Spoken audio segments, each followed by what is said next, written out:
Assalamualaikum warahmatullahi wabarakatuh. Ketemu lagi di pembelajaran akuntansi kali ini dengan materi debit kredit dan pencatatan transaksi. Di video kali ini kita akan menganalisa transaksi-transaksi untuk mendapatkan informasi tentang transaksi apa saja yang akan terjadi di perusahaan. Lalu kita juga akan mengetahui akun-akun apa saja yang akan kita gunakan untuk mencatat transaksi tersebut. Lalu berikutnya kita juga akan membahas main konsep tentang debit kredit, di mana ini termasuk materi sulit menurut pendapat sebagian orang. Sebelum kita membahas lebih lanjut, ada satu hal yang harus kita pahami, yaitu konsep kesatuan usaha atau di dalam bahasa akuntansi populer dengan istilah entitas. Pada saat ingin mencatat transaksi keuangan, satu hal yang harus kita ketahui bahwa para pencatat atau akuntan itu hanya fokus pada perusahaan saja, bukan pada pemilik. Karena akhir-akhir ini kita dibingungkan dengan kondisi di mana si pemilik lebih dikenal, ya, padahal kita hanya fokus pada perusahaan bukan pada pemilik. Seperti misalnya Bill Gates. Bill Gates itu punya perusahaan Microsoft, ya. Jadi akuntan itu hanya fokus mencatat transaksi-transaksi yang terjadi di Microsoft tersebut, ya. Bill Gates-nya kita tidak urus. Artinya pada saat Bill Gates melakukan sesuatu, entah itu membeli kendaraan, membeli gedung, atau bahkan pada saat Bill Gates ingin merit pun, itu kita tidak akan mencatat itu semua, ya, karena kita hanya fokus pada perusahaan saja. Kecuali kalau seandainya pada saat membeli kendaraan tersebut Bill Gates menggunakan dana dari Microsoft, ya. Jadi di sini kita harus melakukan pencatatan. Oke, yang pertama kita akan mengklasifikasi akun yang harus kita ketahui, ya, di mana secara umum ada 5 kelompok besar akun, ya, di mana setiap terjadi transaksi nanti itu merupakan bagian dari kelima kelompok tersebut. Yang pertama yaitu aset. Aset di sini merupakan sumber daya yang dimiliki oleh perusahaan. Artinya seluruh resource yang digunakan oleh perusahaan untuk operasional dan memperoleh pendapatan, itu kita namakan dengan aset. Mulai dari nanti ada kas, ada piutang, ada perlengkapan, gedung, dan lain sebagainya. Lalu yang kedua ada liabilitas. Liabilitas ini merupakan kewajiban atau utang kepada pihak luar, ya, utang kepada pihak luar.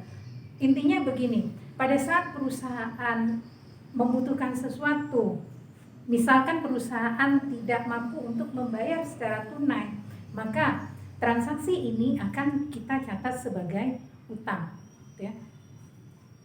Misalnya ada utang usaha, ada mungkin utang gaji, ada mungkin utang sewa, dan lain sebagainya. Lalu yang ketiga ada ekuitas.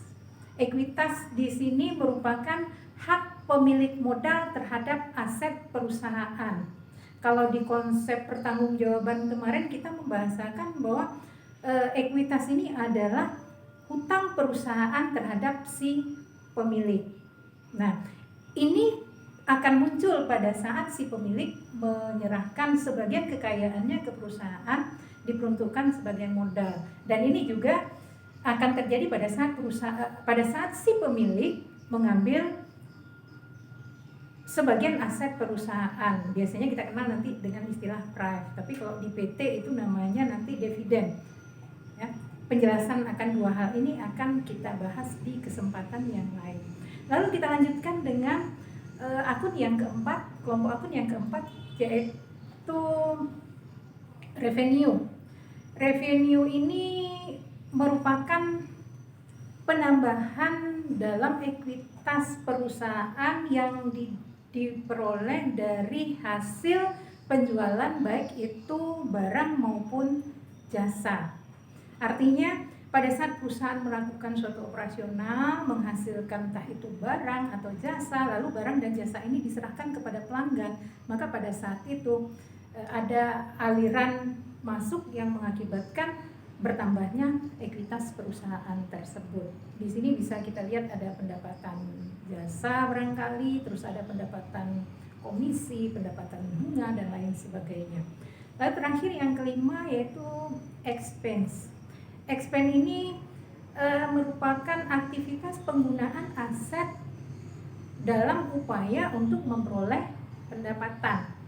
Artinya pada saat perusahaan mengkonsumsi aset atau menggunakan aset perusahaan untuk mendapatkan atau untuk memperoleh pendapatan, maka aktivitas tersebut kita catat sebagai beban atau expense.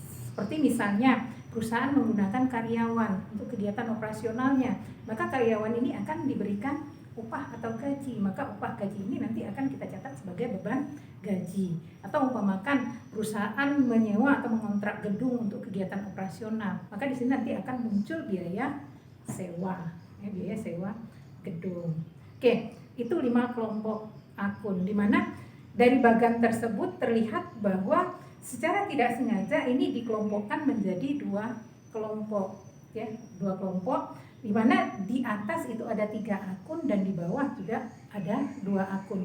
3 akun yang di atas itu merupakan akun yang kita gunakan untuk menyajikan balance sheet atau kondisi keuangan perusahaan. Sedangkan 2 yang di bawah itu merupakan akun yang kita gunakan untuk menyajikan income statement perusahaan atau penilaian kinerja perusahaan. Jadi income statement itu merupakan informasi kinerja perusahaan. Tapi satu hal yang harus kita ketahui bahwa walaupun dia terdiri dari 5 akun dan 2 kelompok, pada prinsipnya ada keterkaitan antara kelompok yang di atas dengan yang di bawah. Kenapa begitu? Karena hasil dari income statement ini secara langsung nanti akan berpengaruh terhadap informasi yang kita sajikan di balance sheet, ya. Oke. Berikutnya yang kedua, kita akan membicarakan tentang konsep double entry accounting, ya. Ini kita udah mulai masuk ke mekanisme debit kredit. Kita mulai masuk ke mekanisme debit kredit. Sebelumnya saya akan sampaikan bahwa double entry accounting ini awalnya dipopulerkan oleh seorang ahli matematika, ya, saya tekankan sekali lagi, seorang ahli matematika, orang yang pertama mempopulerkan konsep double entry accounting, beliau yaitu Luca Pacioli. Menurut Luca Pacioli di sini, ya, double entry accounting itu intinya adalah tentang keseimbangan atau balance. Artinya pada saat kita menerima sesuatu, ya, pada saat kita menerima sesuatu, kita juga akan harus memberikan atau menyerahkan sesuatu, ya. Dimana pada saat kita menerima sesuatu itu akan kita catat di sisi debit, sementara pada saat kita menyerahkan sesuatu maka ini kita catat di sisi kredit. Nah, stressingnya di sini adalah, ya, pada saat terjadi suatu transaksi, ya, seyogyanya kita mencatat transaksi tersebut dalam 2 sisi, di sisi debit dan di sisi kredit, ya. Sangat tidak layak rasanya kalau seandainya transaksi itu hanya kita catat di satu sisi saja, atau mungkin kita catatnya di debit saja, atau mungkin kita catatnya di kredit saja. Kenapa? Karena ini udah menyalahi kesepakatan atau kaidah yang telah disepakati bersama. Oke. Untuk lebih jelasnya kita akan lihat seperti apa sih kolerasi antara kelompok akun tadi dengan pembukuan berpasangan atau double entries menurut Luca Pacioli di sini. Kita mulai dari 3 akun yang di atas. Tadi kita udah bahas ada 3 akun di atas untuk balance sheet, yaitu ada aset, ada liability, dan ada ekuitas. Nah, untuk aset, ya, pada saat aset perusahaan bertambah maka ini kita mencatatnya di sisi debit, dan pada saat aset berkurang maka transaksi tersebut kita catat di sisi kredit. Berikutnya di sisi kanan balance sheet itu ada equity atau liabilitas. Liabilitas ini kondisinya kebalikan dari aset tadi. Kalau aset itu bertambahnya di debit lalu berkurangnya di kredit. Sementara untuk liabilitas atau utang, pada saat utang perusahaan bertambah itu kita mencatatnya di sisi kredit, ya. Pada saat bertambah kita mencatatnya di sisi kredit, sementara pada saat utang perusahaan berkurang maka kita akan mencatat transaksi tersebut di sisi debit. Begitu juga dengan equity. Equity itu prinsipnya cara kerjanya sama seperti liability, dimana pada saat equity bertambah kita mencatatnya di sisi kredit, sedangkan pada saat equity berkurang kita menambahnya di sisi kredit, kita mencatatnya di sisi debit, ya. Lalu berikutnya ada income statement. Dua akun yang kita tampilkan atau yang kita laporkan di income statement itu terdiri dari revenue dan expense, di mana revenue itu nanti dia berada di sisi kiri, sedangkan expense dia di sisi kanan. Nah, untuk revenue ini prinsipnya sama seperti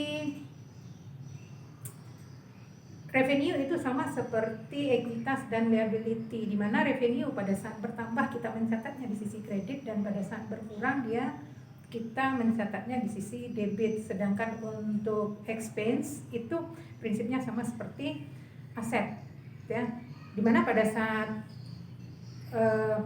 expense bertambah itu kita mencatatnya di sisi debit dan pada saat expense berkurang itu kita mencatatnya di sisi kredit. Nah, kira-kira seperti itu ya. Agak rumit ya, tapi jangan dibawa bingung karena ini sifatnya semacam kesepakatan, ya. Ini kesepakatan, ya, kesepakatan untuk memudah kita mencatat transaksi keuangan yang terjadi. Yang harus diperhatikan adalah, ya, adanya keterikatan antara kedua laporan antar kedua laporan tersebut, di mana di hasil dari income statement ini itu nanti akan kita bawa ke balance sheet, ya. Artinya di income statement pada saat penghasilan yang diperoleh oleh perusahaan itu lebih besar dibandingkan biaya yang dikeluarkan untuk memperoleh penghasilan tersebut, maka selisihnya ini otomatis akan mempengaruhi atau akan menambah ekuitas perusahaan. Tapi sebaliknya, di saat revenue yang dihasilkan lebih kecil dibandingkan expense yang dikeluarkan untuk memperoleh revenue tersebut, maka selisih ini akan mengurangkan atau mengakibatkan berkurangnya nilai ekuitas perusahaan. Jadi ada keterkaitan di antara keduanya. Untuk lebih memahami lagi, di sini kita masuk ke contoh.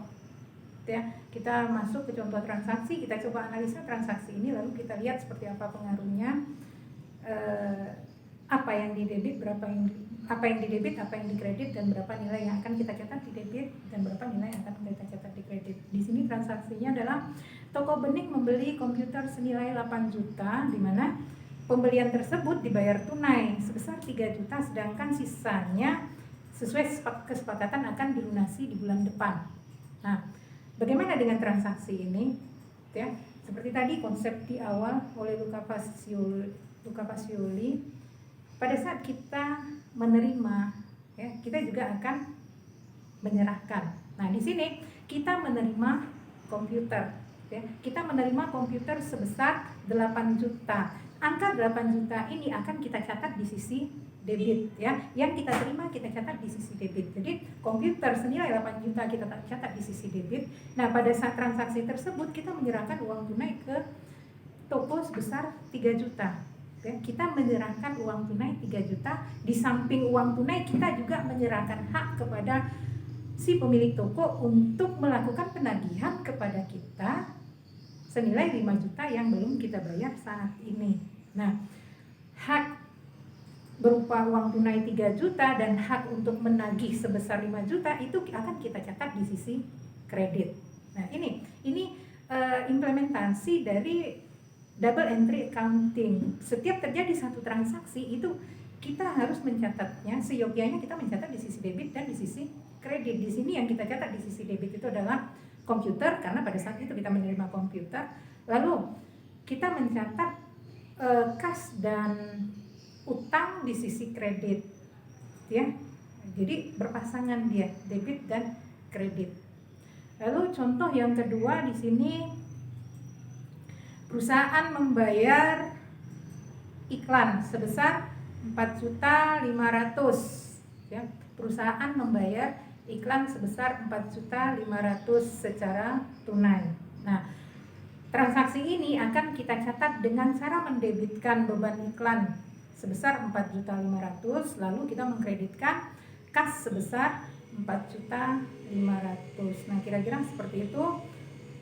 Untuk contoh-contoh berikutnya kita akan bahas di kesempatan yang lain, di mana nanti kita akan coba menggunakan contoh di persamaan dasar akuntansi kemarin biar pemahamannya bisa nyambung, ya, biar bisa lebih mudah lagi pemahamannya. Dan saya rasa cukup sampai di sini untuk video kali ini. Semoga apa yang kita bahas hari ini bisa dipahami. Dan saya akhiri, billahi taufiq wal hidayah. Assalamualaikum warahmatullahi wabarakatuh.